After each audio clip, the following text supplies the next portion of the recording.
हम जो है प्रोफेशनल एथिक्स का भी देख लेते हैं। प्रोफेशनल एथिक्स का भी हम चैप्टर देख लेते हैं। ये आपका चैप्टर आ गया है, chapter number 2, chapter 2 of professional ethics. तो यहाँ पर लिखा है अ सी ए इन प्रैक्टिस। तो ये प्रैक्टिस से ही रिलेटेड फर्स्ट जो शेड्यूल है, जो फर्स्ट शेड्यूल है, फर्स्ट शेड्यूल है uh CA in practice is deemed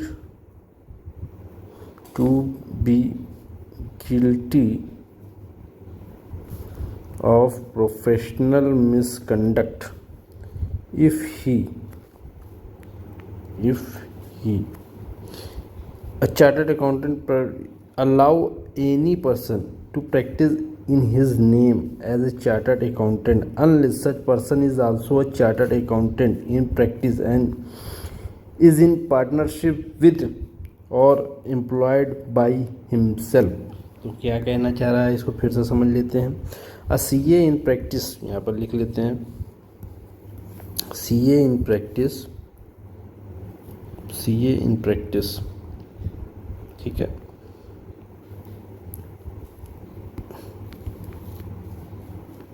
a CA in practice shall be deemed to guilty, यहाँ पर A CA in practice is deemed to be guilty of professional misconduct, PM, professional misconduct, if he ये practice के ऊपर applicable है, ये ध्यान देंगे। First schedule, if he allow any person मतलब ब्रदर भी हो,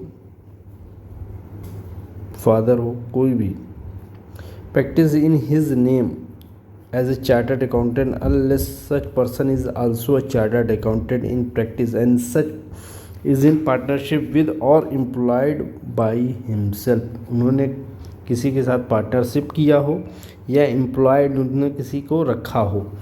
क्या है एग्जाम्पल अगर देखें, mister A late his cousin, अपने कजिन को देता है, who is not a CA, वो CA नहीं है, उसका cousin is not a CA, is not a CA, sign report using the name of A and company chartered accountant, misconduct होगा because only CA can practice in his own or partner's name। a CA can practice, जो CA in practice होगा, in his own और partner's name sign कर सकता है, न कि उसका कजिन। तो यहाँ पर फिर से देख लेते हैं, any person to practice in his ने अलाउ करता है, any person in his name as a chartered accountant unless वो खुद भी चार्टर्ड अकाउंटेंट ना हो या किसी को एम्प्लॉयड किया हुआ हो जो कि खुद चार्टर्ड अकाउंटेंट हो। तो क्लास दूसरा देख लेते हैं, CA, ये यही रहेगा। Uh CA is in practice deem to be guilty of professional misconduct if दूसरा क्लॉज इफ़ पे और allow directly or indirectly any share, commission, brokerage in fees or profit of professional business to non-CA except allowed person। Example क्या, CA B पे 10,000 commission to broker को उन्होंने दिया है for bringing tax audit to client tax audit client लाने के लिए 10,000 रुपये ब्रोकर दिया है, कमीशन दिया है, ब्रोकरेज दिया है।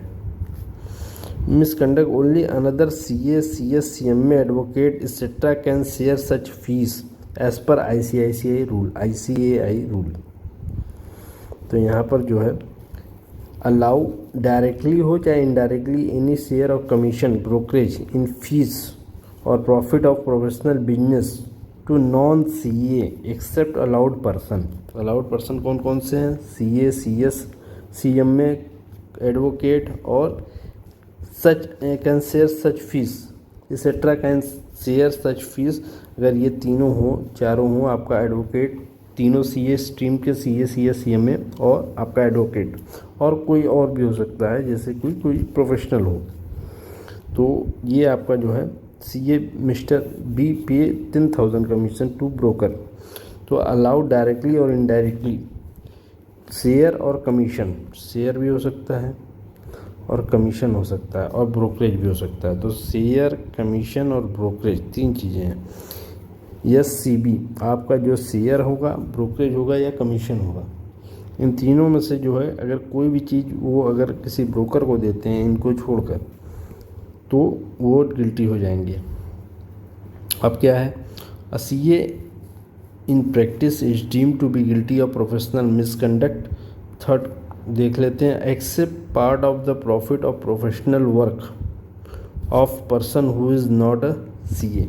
क्या है example, mister C receive 20% consultancy fees from engineer for referring client misconduct can not accept profit share from non CA।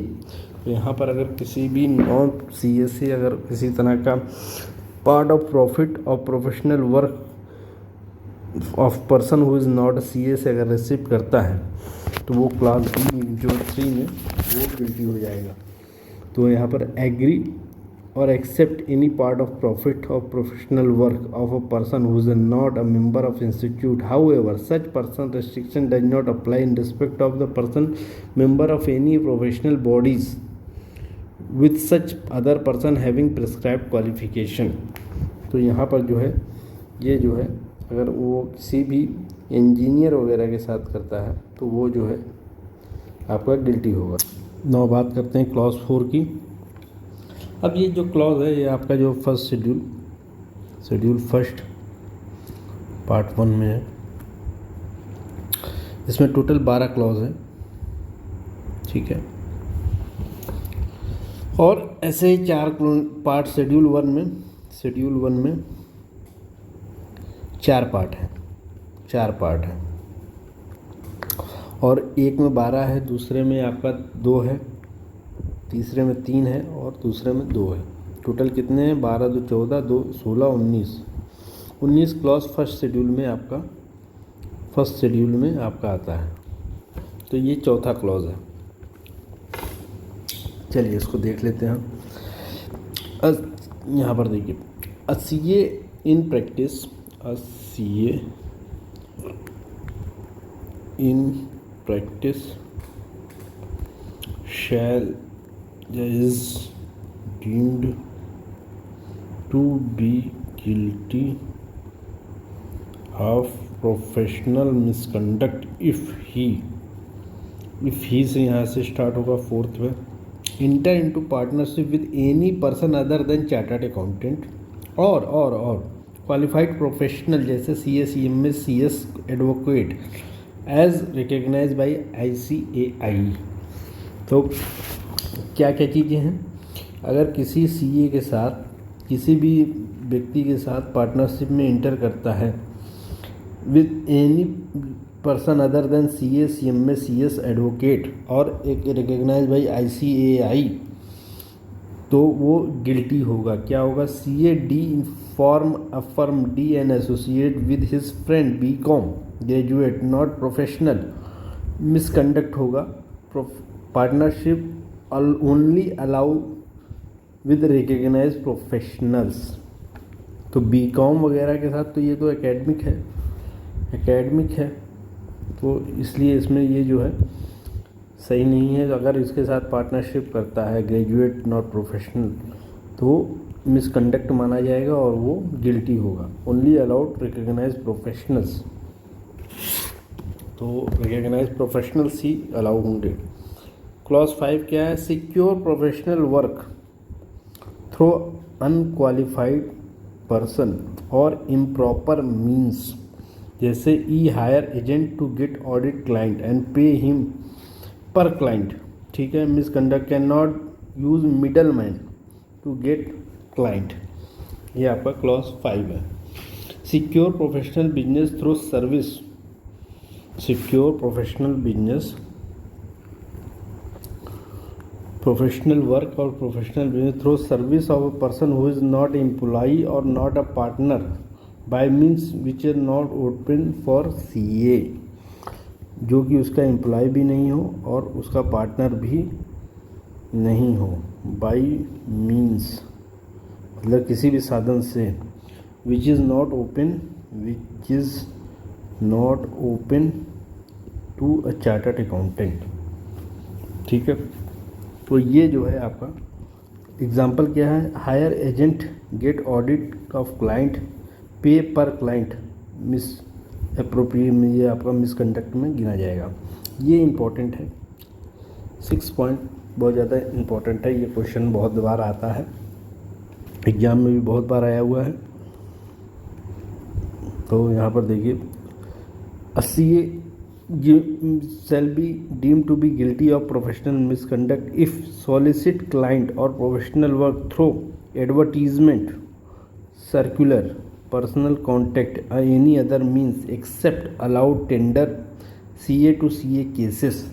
इसको छोड़कर अगर वो क्या नाम है अलाउड टेंडर के अलावा CA टू CA के अलावा करता है तो उस केस में जो है वो प्रोफेशनल मिसकंडक्ट की श्रेणी में आएगा। जैसे सी डिस्ट्रीब्यूट पम्फलेट्स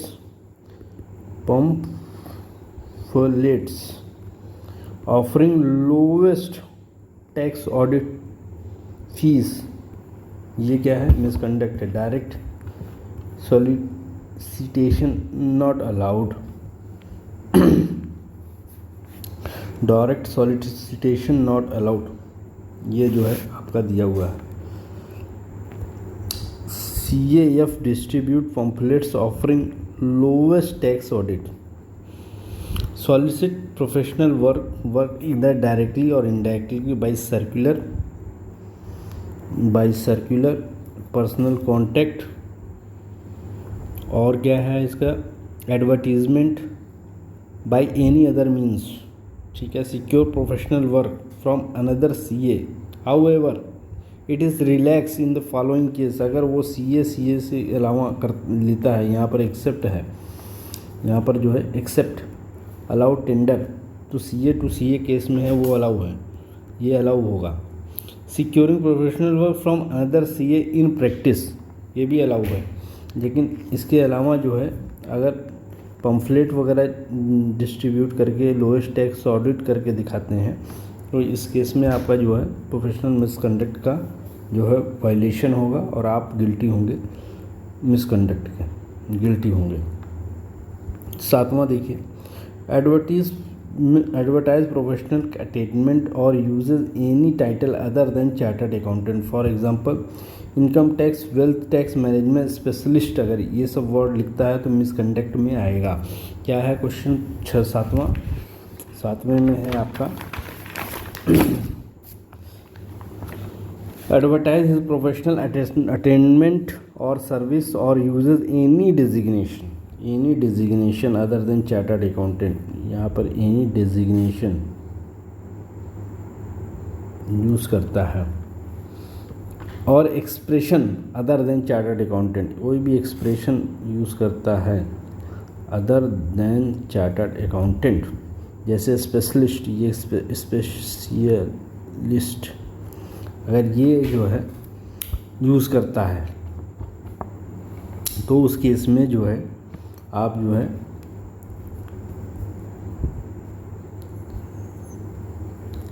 है प्रोफेशनल मिसकंडक्ट में आएंगे। तो यहाँ पे however recognised degree of university और membership recognised institute may be used, अगर जैसे कोई भी जगह जैसे आप यूज़ कर सकते हैं, जैसे क्या है नेम ऑफ CA एक्टिंग और director, designation chartered accountant, advertisement. यहाँ पर 1 मिनट, तो यहाँ पर देखिए अगर जो है किसी तरह का, जैसे मान लीजिए चार्टर्ड अकाउंटेंट है, चार्टर्ड अकाउंटेंट्स,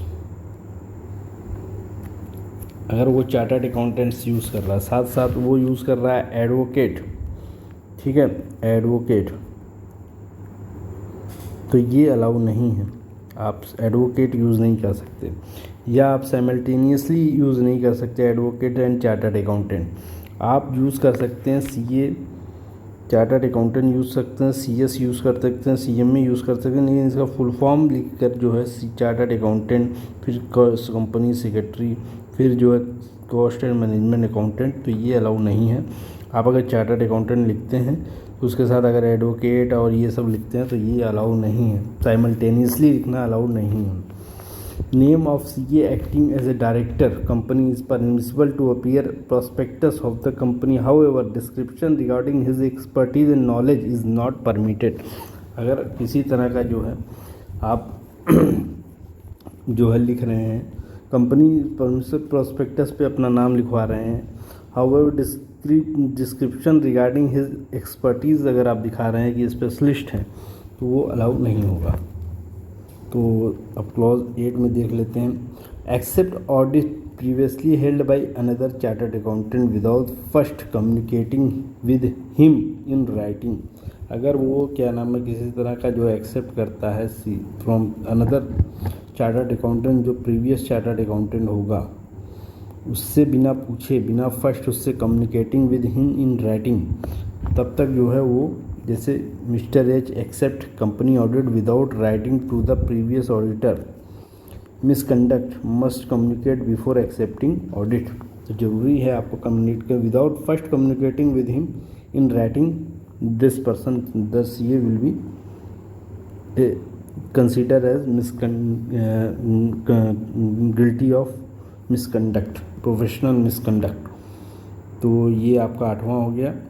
अब 9वां क्लॉज देख लेते हैं, accept appointment of company auditor without ensuring compliance of 139 140 of company. As example कह CA I accept appointment of auditor as through previous auditor removal not approved in general meeting, misconduct must ensure legal procedure is followed.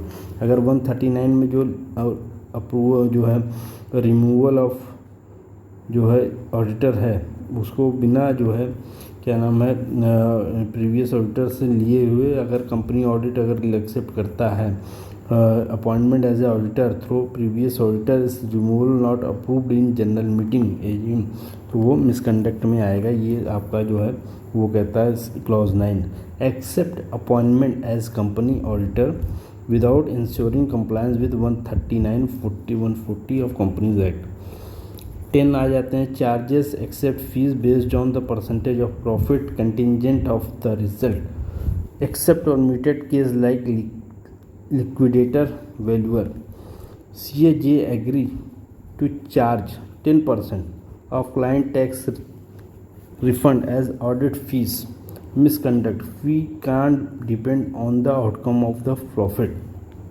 तो अगर 10वां जो देखते हैं, charges offer और offer जो charge accept in respect of any professional employment fee which is based on percentage of profit which is are contingent upon finding, तो वो जो है वो होगा आपका जो है मिसकंडक्ट होगा। समरी ऑफ टेबल देख लीजिए, एग्जांपल क्या करता है 10% क्लाइंट टैक्स रिफ़ंड, अगर टैक्स की रिफ़ंड है और उस पर 10% मांग रहा है कि अगर 1 लाख रुपए है तो उस पर 10% हम आपसे फ़ीस लेंगे, तो आपका जो है 10,000 लेंगे, तो ये जो है आपका प्रोफेशनल मिसकंडक्ट में माना जाएगा।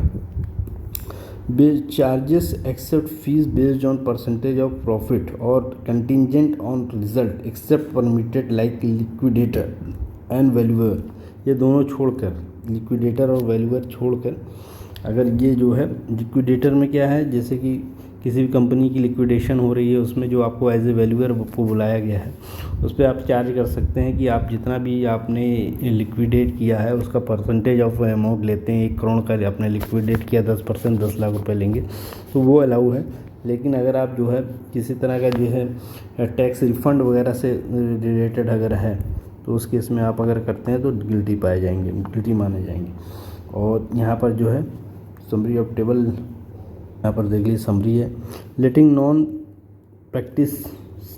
CA in practice name letting cousin sign as a company, guilty हो जाएगा। Paying commission to non CA, paying broker to the for audit of client, taking profit share from non CA, receiving percentage from engineers, ये जो है आपको देखना पड़ेगा। Partnership with unqualified person, जैसे BCom के फ्रेंड अगर कोई BCom किया हुआ है। Getting work through agent, soliciting client by ads और calls, advertisement using fancy title जैसे tax experts, card on card, not communicating with the previous auditor, accepting audit directly, not ensuring legal compliance, accepting appointment before removal of prior auditor, charging percentage of contingent fees based on refund and profit। तो ये जो है आपका आपका हो जाएगा this तक हो गया आपका जो है प्रोफेशनल जो है एथिक्स।